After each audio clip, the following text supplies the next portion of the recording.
Question number 7 is there exercise 5.1 solve the inequalities for real x. हमें ये दे रखा है question 3 multiplied with x minus 1 is less than equal to 2 multiplied with x minus 3. ठीक है, तो अब फर्स्ट स्टेप में हम क्या करेंगे, इस ब्रैकेट को मतलब सॉल्व करेंगे. सो 3 इज देयर, तो 3 पहले x से मल्टीप्लाई होगा, then with minus 1 same 2 firstly will be multiplied with x and then with minus 3.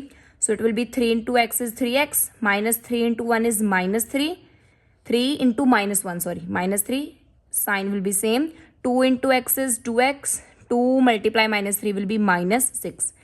Now we will rearrange the terms, one side constants and the other side all the variable terms. So 3x as it is, right, 2x we need to bring it here. So it is positive, when it will change the side it will be minus 2x.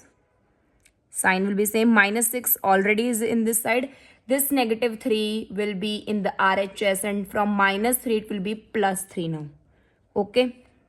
Now we will solve it further. 3x minus 2x is x only, means 1x greater than equal to minus plus is minus and that is equal to 3.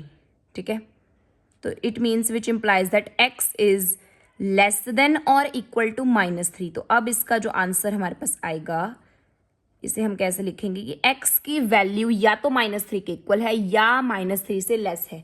-3 से छोटी values कहाँ तक है, minus infinity तक.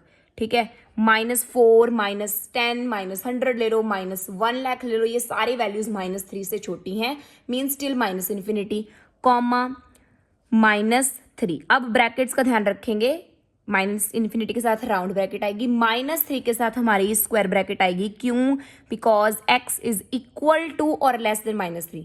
इस bracket का क्या मतलब है कि -3 is included. So that is your answer.